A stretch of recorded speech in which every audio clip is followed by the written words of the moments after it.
encore un nouvel rover. Comment je vais leur expliquer ça? Ils vont croire que l'ancienne est encore tombée en panne. Ah, j'aurais plus du tout de crédibilité, c'est pas possible. Comment leur expliquer où on m'a donné cette voiture? Bon, faut que j'arrête de penser, je pense que ça tourne depuis tout à l'heure. Allez. Yo la femme, j'espère que vous allez bien. Aujourd'hui on se retrouve pour une nouvelle vidéo. Aujourd'hui on va parler de rover. En même temps soyez pas étonnés, cette chaîne elle est dédiée aux rover. Ah, il y a des nouveaux. Ne vous inquiétez pas, vous êtes sur la meilleure chaîne automobile française de YouTube. Vous retrouverez tout ce dont vous aurez besoin sur cette chaîne. Pour ne pas rater ces offres spéciales, surtout n'oubliez pas de commenter, de liker les vidéos et bien sûr de partager. Et bien sûr on s'abonne. Bon, je vais commencer par vous raconter une histoire. Installez-vous bien. Tout a commencé il y a presque un an maintenant où un abonné à moi m'a contacté en commentaire sur une vidéo YouTube et me parlait donc d'une Rover 100 qu'il voulait me vendre. Donc là bien sûr moi je suis content, on s'envoie des mails, il m'envoie son mail, on m'envoie des photos pour voir la voiture à quoi elle ressemble. On a donc bien échangé et puis ensuite jusque avant les vacances d'été 2020 et puis rien. Et il se trouve que rebondissement, pendant la fin des vacances d'août, je reçois un message encore sur mon YouTube. Et puis là, par contre, il me la donne. Il m'a dit que c'est pas vraiment son délire, les Rover 100. Et donc, vous vous imaginez dans quel état j'étais. Et donc j'en ai parlé à Florian et Zeus pour qu'il me passe un coup de main pour aller la récupérer. Et donc voilà, les choses se font beaucoup plus rapidement. Rendez-vous lundi soir. Bam, Florian, Zeus, moi, bénéf. Mais arrivé sur les lieux, petit souci. Ah, et pas des moindres. Les 4 roues sont dégonflées. Et en fait, on n'a rien pour regonfler les roues. Et une crevée. Là, je vais vous dire qu'on a un peu transpiré, quoi. Donc voilà, l'histoire commençait bien. Donc on était à peu près à 84 km de chez moi. Et tout cela, je vais vous l'expliquer dans cette vidéo. Mais avant de commencer et de continuer l'histoire, je souhaite d'abord vous remercier à tous de vous impliquer autant sur la chaîne YouTube. Quand vous commentez, quand vous likez les vidéos et quand vous les partagez, c'est super important pour le référencement de la chaîne. Vous vous rappelez le marketing. Notre chaîne va se faire beaucoup plus voir et on pourra également toucher beaucoup plus de monde. Quand vous me dites que vous avez peint vos jantes parce que j'ai peint les jantes de la Fiesta, je me suis dit wouh, j'arrive à les faire bouger pour qu'ils se fassent des trucs. T'imagines, tu fais ça à une échelle un peu plus costaude, tu vois. Et une autre chose aussi, c'est que je vais relancer donc le concours pour un duel de voitures. Donc voilà, le mail s'affiche encore ici. Pour ceux qui ont aimé le premier épisode, ça va nous permettre de redécouvrir des voitures, d'abonnés et donc d'élargir nos horizons. Parce que pourquoi les gens ils voyagent? C'est pas pour les paysages, c'est pour les voitures. Quand ils vont aux États-Unis, les gars, c'est pour voir les V8 américains. Et quand tu vas à Madagascar, oui, parce que Madagascar fait qu'aussi les voitures, c'est pour voir les Karenji. Ça ressemble à une sorte de Hummer. Mais tu vois, on préfère privilégier la praticité. Ça roule un peu partout. Tu vois, du coup, ça roule sur la terre. Et à Madagascar, il y a plein de terre. Ça peut rouler sur le sable. Puisque du coup, à Madagascar, il y a plein de sable aussi, tu vois. Donc, ouais, l'esthétique, tout ça, c'est bien. Mais après, quand tu peux rouler sur le sable, c'est mieux. Donc c'est bon, c'est parti, on présente la nouvelle Rover. Action. Mais tu sais qu'on voit rien malgré le flash. Ah bon, même avec le flash tu vois rien? Enfin c'est pas net de ouf quoi. Bon, aujourd'hui on se retrouve pour une super mission. Aujourd'hui on récupère une Rover 100 à sauver. Donc un abonné à moi qui me l'a donné carrément. Bah super surprise quoi. On va aller voir ça et on la ramène. Allez c'est parti. Ok, donc si vous nous voyez tous les trois en dessous de la voiture, c'est parce qu'on a eu du mal à garder la voiture attachée. Donc là on est en train de tout remettre en place pour vous dire, hein, ça a pas bien tenu sur la route, donc c'était pas foufou. Donc là l'idée c'est de trouver une station qui soit encore ouverte, il est 22 h pour pouvoir regonfler les pneus. Je vous avoue que niveau probabilité que ça arrive, on va c'est tendu hein. Donc c'est parti, on continue l'aventure. Est-ce qu'il y a le flash? Et en paysage, Regarde ce qu'Florian il a réussi à enlever. En fait je vous explique. Là, ici, généralement il y a la roue de secours. Mais chez les Rover 100, ici ça se bloque en fait le verrouillage de la roue de secours. Il a réussi à l'enlever. Et là maintenant on va changer la roue qui était complètement crevée. Mais vous faites quoi? J'ai pas compris moi. On enlève la roue, on va la mettre la roue de secours parce que celle-là elle est trouée en fait. Ah bah on a fini en fait. Là on est dans le sport automobile, je te jure. C'est bon là pour changer la roue. Mais il est 21 h et c'est la seule pompe qu'on a trouvée avec des DDR. On peut dire qu'on a de la chance à communiquer. Attends mais Florian pousse pour que tu filmes mais tu fais rien.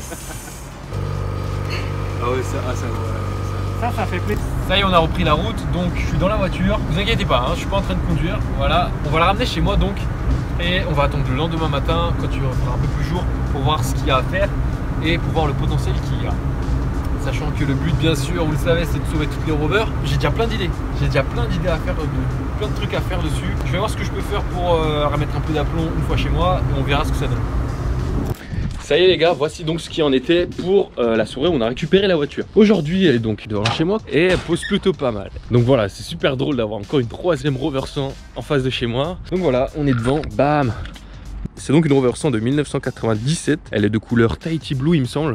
Et cette couleur elle est assez rare parce qu'en fait on la retrouve que sur la version de cette voiture là justement. Et c'est une version, attendez je vais vous dire tout de suite. Et la version c'était une version, je ne retrouve plus le badge. Il est où? Ok, où est le badge? Ok, on va retrouver ce badge. Du coup en fait cette finition elle me permet de savoir en même temps quelles sont les options sur ce modèle là. Non, bah on le retrouvera pas je crois aujourd'hui hein. Du coup je vous dirai approximativement que la voiture c'est donc une version Ascot. C'était dans les dernières versions des Rover 100. Du coup c'est pour ça que vous voyez qu'elle est assez ronde et tout. Même au niveau de la couleur c'est quand même beaucoup plus fantaisiste que la vert British Racing Green qu'il y avait avec la première version. Donc voilà, je vais vous faire un petit tour de la voiture comme ça. Bim bam boum. Alors elle est plutôt sympa. Le soir on est parti la chercher avec Florian. On était assez content de ce qu'on voyait. Donc attendez, un truc très intéressant ici. Il n'y a pas de rouille, ça a été traité juste avant que ça puisse se répandre. Après j'ai mis mes doigts derrière, ça semble pas être rugueux comme si c'était rouillé. Ça revient un tout petit peu mais vite fait, c'est pas comme sur la Rover grise. Du coup il faudra traiter tout ça avant. Mais bien sûr la voiture on sait pas ce qu'on va en faire. Donc déjà, truc important à vous dire, faut qu'on aille dans l'ordre là. Donc je l'ai récupéré la voiture avec Florian, comme vous avez vu, il l'a tirée. Parce qu'elle n'a pas d'alternateur. Et parce que je me dois m'occuper de mettre l'alternateur. Donc on va commencer par le début. Pour que la voiture puisse démarrer, il faut qu'on mette un alternateur. Ça, on va le faire très prochainement. L'alternateur, il est là, Florian m'a déposé. Et maintenant, on peut continuer à faire notre tour. Ok, donc pour ce qui concerne l'intérieur. L'intérieur, j'aime beaucoup. Parce que c'est clair, tu vois, c'est beige, c'est classe, c'est doux, c'est moelleux aussi. C'est pas comme les sièges rugueux de la GTI. Bon, voilà, tu vois que c'est plus confort, quoi. Et regardez, je peux toucher mes doigts de part et d'autre du coussin. Même la moquette est beige, donc moi j'aime bien ces petites touches-là. Donc sur cette version-là, on a des petits inserts en bois, comme ça, qui fait un peu classe, tu vois, un peu haut de gamme, bam bam. Et bien sûr, qu'est-ce qu'il y a ici? Des vitres électriques, bam. Et ouais, technologie oblige, les gars. Et il se trouve que même, je crois que niveau moteur, dans cette voiture, on est pas mal quand même. Donc pour ce qui concerne ce moteur là, déjà c'est une voiture de 96 et il me semble qu'ils étaient déjà passés à l'injection à l'époque. Donc on va voir ce qu'il y a là-dessus. Waouh. Donc voilà, ça c'était une super surprise surtout. Je ne m'y attendais pas du tout quand on était parti la chercher. À l'intérieur, il y a une injection multipoint. C'est-à-dire qu'on a 4 injecteurs comme vous pouvez le voir. On n'a plus juste le gros triangle là de mono-injection. Et ça là, donc linéarité du moteur, consommation et puissance, on est good, on est super bien. On est super bien. Donc comme vous pouvez le remarquer ici, boîte à air du coup elle est sur le côté comme ça, de cette forme là, qu'on retrouve dans beaucoup de moteurs Rover. Du coup on commence à se rapprocher un peu des modèles les plus récents. Bam, petit calculateur hein, qu'on ne trouvera pas sur un moteur à carburation, parce qu'un carburateur c'est différent de ça. Et il n'a pas besoin de toute cette gestion électronique. Hey, on va appeler de cette vidéo quand on a changé le filtre à essence. Ben voilà, chose importante et chose super cool à savoir, c'est que mon abonné avait commencé à faire du coup l'entretien de la voiture. Comme vous pouvez le voir, les bougies sont toutes neuves. Et ouais, elles brillent encore de neuf, enfin elles sont encore neuves quoi, gros. C'est bon. Le point le plus important sur ce moteur, c'est qu'il n'y a pas d'alternateur, qui devrait être ici, là, et du coup qui prend l'énergie du moteur. Donc je dois m'atteler à faire. Autre chose qui est super cool, c'est que ça a l'air propre de ce côté là. Vous le savez, Rover et les joints de culasse, c'est pas ouf. Donc voilà, là ça a l'air propre, il a l'air de pas avoir de graisse. Donc je le rappelle, quand vous regardez le vase d'expansion comme ça doit être de la couleur du liquide de refroidissement, qu'il n'y ait pas de gras, qu'il n'y ait pas de dépôt. Et là on est bon, c'est à dire que sûrement que le jaune culasse c'est encore bon. Yes. Ok, donc bam bam bam. Ah, super cool. Mon abonné m'a dit qu'il avait commencé même à peindre les jantes, comme il avait vu sur ma vidéo. Tu vois, ça fait plaisir, ça fait toujours plaisir. Donc voilà, quelques petites finitions bien sûr à revoir. Tac, petit clignotant qui sort. Là, de l'adhésif à enlever. Et on est bon, bien sûr. La roue qui nous a posé pas mal de soucis. Franchement, il faut juste qu'on voit ce qu'elle donne une fois démarrée. Et on pourra avoir un peu plus de visu, tu vois. On pourra avoir plus une vision de ce qu'on peut faire avec. Parce que moi, vous me connaissez, je vais commencer à travailler dessus. Je commence à m'attacher et ça va être compliqué. Complicado dal marido, comme Ulysse dirait. Donc, ok, à voir. Attendez, du coup, là, Florian est passé pour me donner le matos. Une batterie en plus. Et l'alternateur là-dedans. Ouais, il est là. Attendez. Je vous le montrerai tout à l'heure, l'alternateur. Parce que là, j'ai la caméra dans les mains. Voilà. Allez, on y va. Ah oui, attendez, je suis un fou. Moi, je vous ai pas montré aussi ce qu'il y avait dans le coffre parce que je l'ai ouvert, mais vous avez dû apercevoir ce qu'il y avait dedans. Donc, ici, ce qu'il y a, bon, ça, faites pas attention, c'est à deux. C'est ce dont on s'est servi. Ouh là, j'ai du mal avec le français. C'est ce dont on s'est servi pour prendre la voiture et pour la remorquer. Du coup, les enjoliveurs. Comme vous le savez que je ne réutiliserai pas, vous connaissez déjà mon avis sur les enjoliveurs.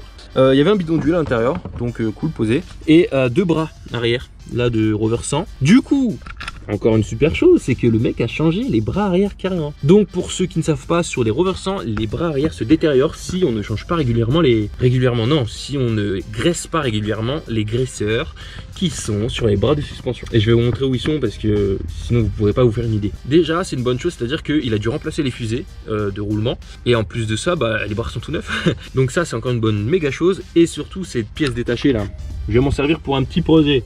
Alors pour les plus perspicaces, ils doivent le savoir que Florian a été venu me déposer les pièces dont je me servirai donc pour faire quelque chose avec ces bras là, mais vous verrez par la suite. Ouais, je vous parlais des graisseurs. Sur les Rover 100, il y a donc des graisseurs ici sur les bras arrière. Il faut les graisser à chaque vidange de voiture en fait. Donc c'est important parce que sinon ça prend du jeu. Et quand ça prend du jeu, bah en fait c'est que ça ronge le métal et c'est pas ouf. Et du coup on a la roue ici là qui vient comme... Oh les tongs, oh ouais génial. On a la roue ici qui fait ça, pac. Et voilà, elle prend du carrossage comme ça et dès qu'on soulève la voiture, qu'on bouge la roue, ça fait glou glou glou glou. En gros il y a du gros jeu de malade et bah c'est pas bien pour conduire les gars, c'est pas bien pour rouler ça. C'est génial parce que la voiture elle est restée sans bouger pendant un certain moment et donc pendant qu'on roulait, il y avait eu aucun bruit de roulement abîmé. Parce qu'une voiture qui ne bouge pas, bah il y a les roulements qui s'abîment. Et là franchement grosse surprise, rien de tout ça. C'est qu'on passe une bonne journée hein. Allez, maintenant je termine donc par vous montrer l'alternateur qu'il m'a ramené. Oui, vous devez me dire pourquoi il n'y a pas de l'alternateur. Bah justement parce que mon abonné voulait commencer de le restaurer aussi, mais il n'a pas eu le temps de le remettre tout simplement. Donc Florian en avait un, connaît les barres. Donc voilà, ici alternateur est posé dans le sachet. Bam bim boum, un alternateur donc voilà. Là on va mettre la courroie que j'ai retrouvée dans le coffre ici. Ok, donc un alternateur pour ceux qui ne savent pas aussi, ça sert à la voiture de se recharger, de recharger la batterie avec les rotations du moteur. Donc c'est cool tu vois si tu veux continuer à rouler. On a tout ça à faire maintenant, il n'y a plus qu'à s'activer. Et donc voilà, merci à toi, abonné anonyme, c'est un super don que tu fais pour la chaîne parce que, toujours un peu plus de contenu, tu vois, t'as capté. Après, bien sûr, si je suis pas en retard à sortir des vidéos, ça peut arriver très vite. Ouais, non, franchement, j'ai trop du mal avec le retard. J'arrive, non, je sais pas. Franchement, les gens qui sont en retard, si vous avez des solutions, dites-les moi en commentaire.